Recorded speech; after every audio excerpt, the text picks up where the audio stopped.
What unfair advantage do you have?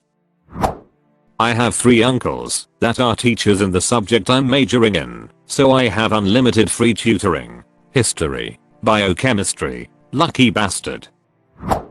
I can always fall asleep within a few minutes. Same here. It pisses my wife off that I can just lay my head on my pillow and go right to sleep with no issue. I used to have a girlfriend who would wake me up if I fell asleep in bed before her. She'd shake my shoulder and say you fell asleep, and I'd be like WTF. Of course. That's what I was trying to do. I was born with a rare blood disease and given medicine cocktails the first 12 years of my life. Now my blood and hemoglobin can carry a crazy amounts of O2 for some reason, and when I go for yearly checkup the lab results look like I'm blood doping. That's dope. Well, I wasn't born a medieval peasant, so there's that. I'll come and look at the benefits inherent in the system. My parents have never separated and have the healthiest relationship I've ever seen out of my friends' parents. Word. I remember one time my dad took away a DS game I was playing, so I snuck into his room to search for it and swap it with another cartridge. He had a random crap drawer with a bunch of keepsakes and stuff. I saw the game, but it was on top of a stack of letters. Turns out most of the big fights I could remember them having resulted in them writing these deep letters talking about their relationship, what they were sorry for, that sort of thing. Never told them about it, since I was technically snooping through their stuff, but it put their marriage in a totally different perspective to me. They had a lot more disagreements than I realized, but worked through them together. High school sweethearts and still going strong. I hope one day I have that kind of relationship. I'm kinda dumb, so a lot goes over my head, and I never know. Nothing ever goes over my head. My reflexes are too fast. I would catch it. I have an unusual ability to be happy, no matter what happens. It's probably inherited. My dad's the same way, and people like happy people, so I've had a good life. God, what I would give for one day of just pure genuine happiness. I don't think I've ever experienced that. At least not that I can remember. We are a product of our biology, and I've read recently that depending on how many happy chemicals your body produces, it determines your maximum capacity for happiness. Nevertheless, I think the trick is to find joy in the littlest things in life. When I see a pretty flower, it makes me happy. Cleaning my home makes me happy. Doing a good job at work makes me happy. Stopping in the middle of the day for lunch while I browse Reddit makes me happy. You responding to me made me happy. I try to concentrate on those little moments and hold on to those feelings. Don't wait for big moments to determine your happiness.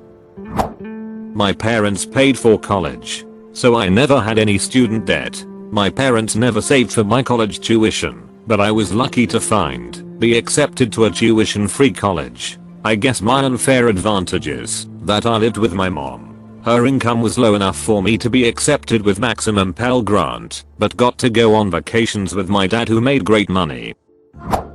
I don't know if this is an unfair advantage, but I can control my own dreams. If I'm having a nightmare I can stop it and change it to something else. Always did this since I was kid. I have the opposite of lucid dreaming. I have night terrors, and I will realize in my dream that I'm dreaming. However, I will be like, oh no, I hope they don't do this, and then that exact ducking thing happens, and some of those moments or scenes from those dreams are now intrusive thoughts. So that's cool, right? This actually is kinda lucid dreaming, you just don't control it yet. When you go to bed, try repeating something in your mind you'd prefer to have happen over and over, and when you realize you're asleep, hopefully that will come to you first. I'm not great at it, but lucid dreaming rocks. My girlfriend is a music prodigy. She has perfect pitch, and her piano skills are really something. So I have a free teacher. For some reason, perfect pitch people tend to play piano more commonly than other instruments. I'm an extroverted contractor. Most IT people are introverted. Businesses keep me on longer because I can make small talk and even socialize with colleagues. I was told to introduce myself unexpectedly on a call. I panicked and couldn't remember my name for like 5 seconds. So I can't relate. Why this sounds familiar. Oh wait, this happened to me yesterday on our interview call. The interviewer asked whether I understand English or not, laughing my butt off. I hate myself. I can reach things other people can't. I'm happy to be of service to my shorter stature comrades. Thank you for your service.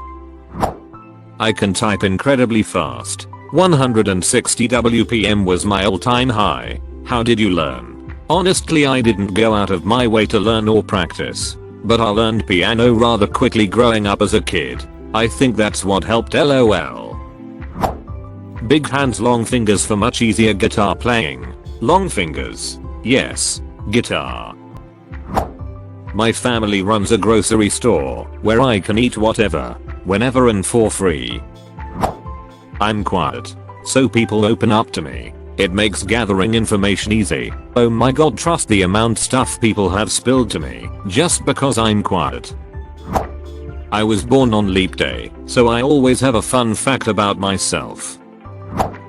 Born with loving parents in a developed country. Born blonde, blue-eyed, white male in the 1960s to educated parents who valued education. Any duck-ups are entirely on me. I have good mental health. I have basically no natural talents. That means I completely utterly duck up the first 2-3 times I try anything. I'm extremely used to being unskilled and failing at the things I attempt. But I think my familiarity with failure is my unfair advantage. The first benefit of being accustomed to failure is that it doesn't deter me. Messing up is so natural that I'm willing to try tons of new things, and I can stick out almost any learning curve without getting beaten up over it. The second benefit is that all of my accumulated failures have made me really good at learning. I don't care too much about looking dumb anymore, because that's just the natural way I look in every new situation. So instead I can focus on exploring mechanisms and finding a holistic understanding, which gives a huge boost to the rate I learn stuff. Basically, my unfair advantage is that I'm so used to failing that I can learn any skill I want. And I thrive very well in iterative environments, for example game design. Your natural talent is persistence. Some people duck up once and that's it. They're done. Not gonna touch it unless it's life or death situation. Not you. You're a fighter. I have really insane hand-eye coordination, so most things have come easy to me, which I would consider really unfair because it's all natural and not skill-based. I love fresh veggies as a snack. So refreshing and crunchy.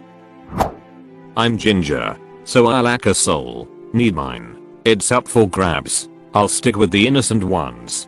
Damn, I can't even give it away. I'm naturally a confident person. Never been depressed, suffered from anxiety, or felt weird about asking for more from work, life or whatever. Compared to a bunch of folks I know, it feels like a superpower sometimes. Mid-40s. And my house is mortgage free. I have no debt aside from my cars. I have money in the bank. And I'm retired. This, plus my kids, get along well with me and seem to like having me around. 21 male, 18 female, 13 male. I'd do anything for them. Has anyone ever gotten to their exit right before the highway has reached an apocalyptic level of traffic? My abusive ass father made me borderline psychic to people's moods. I'm also psychic about rejection. I know it's coming from a mile away. I can't pinpoint why, but I can feel it, like physically. Sounds bad, but let me tell you, I'm the best salesperson you'll ever meet. I broke sales records at every sales job I ever had, because I can read minds. Thanks, Dad. If I remember right, it's called hypervigilance. Children of alcoholics, like me, become hyper-aware of people's moods, expressions, tone of voice, etc. as a survival mechanism. I feel that, being with a narcissistic parent and later an ex who turned out narcissistic, you think of what you say, act, and even what emotion, body language you express, and the 201 ways your words can be warped against you. So you turn out being extremely specific and cautious at everything you say, because anything can be turned against you. Cilantro tastes like soap to me, but I don't find the taste of soap unpleasant. I always feel hot. I always find money. When I was a child, I was going out with my parents and saw a wallet on the road beside the curb. That wallet was stuffed with bills. We turned it in, of course we are Canadian. The owner turned up and was very grateful that he had not lost his mortgage payment. I was rewarded with a $5 bill. I'm here to tell you that 55 years ago that reward to a child was a fortune. Well, since then I seem to have developed a knack for finding floating money. I have always had this thing where I look down when I walk. Well, not so much today because I'm an adult with some self-esteem. But back then, I just found a lot of spare change. It was not at all strange for me to make $2 or $3 a month in change. It doesn't stop there, however, because money can be made of paper too. I'm always finding 5 feets, 10s and 20s. I just found a 22 weeks ago while walking my dog by a tourist attraction. One time I was walking down the street on a windy day. 3 20s came spinning in the wind and virtually threw themselves into my hand. I purchased an armoire off Craigslist that turned out to have 400 hidden under a drawer. I could go on. Sigh. If only I was as lucky in love. My grandma would say that you helped out a leprechaun when you were young and he blessed ya. No matter how much sleep I get, I'm always rested and cheery when I wake up. Duck Jude. I have to give myself a motivational pep talk to get myself out of bed to go to class after like 10 hours of nice, undisturbed sleep.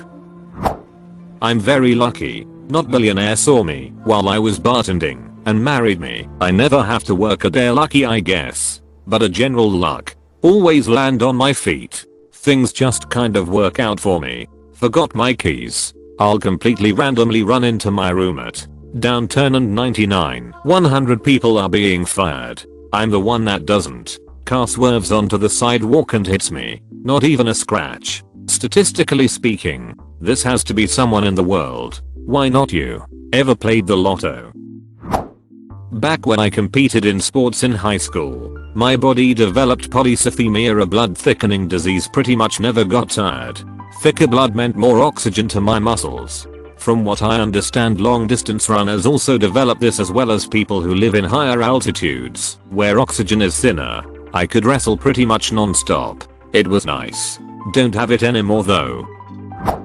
I don't know if it's truly unfair, but since my parents worked their asses off early in life, I didn't have to pay a cent for college. It was thanks to their hard work and sacrifice I'm not in debt right now. So I suppose that's unfair, but I would do the exact same thing for my kid if I had one. I was born without wisdom teeth. I have an amazing partner who always has my back. I was born rich enough to enjoy a comfortable life in an extremely expensive city to live in.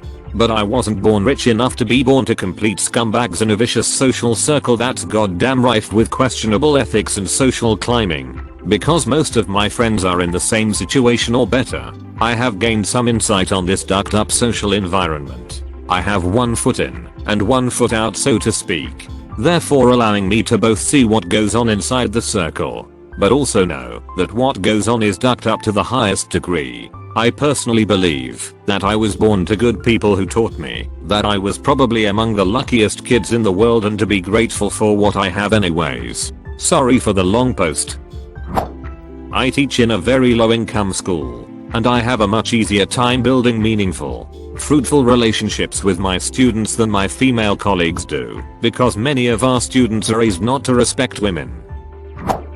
I don't get hangovers. My mother is supportive of every career field I may pursue. I've never had any pressure to be a doctor or a lawyer, and I've never experienced any negativity when going into the arts. People can't hurt my feelings if I really don't want them to. Things they say, I just learn to let it all slide right off. Thanks, super abusive family and friends, for all the lessons in resilience. I have an ear photographic memory. Being an A student was pretty easy because I could remember almost everything I read. I was born into a 2-parent home in a situation where even though we struggled, I never missed a meal and had a place to sleep. I also have a great family who really support me in everything I do. Even my older siblings weren't this lucky, but I'm very thankful for being born like this. My normal has always been intermittent fasting. I just don't get hungry until it's late. Everything's done, and I'm relaxing. Eating also makes me sleepy, so eating late makes sleeping easier. It's not fair. Wife says so all the time. I'm 6 feet 3 at 15. Take care of your knees and ankles.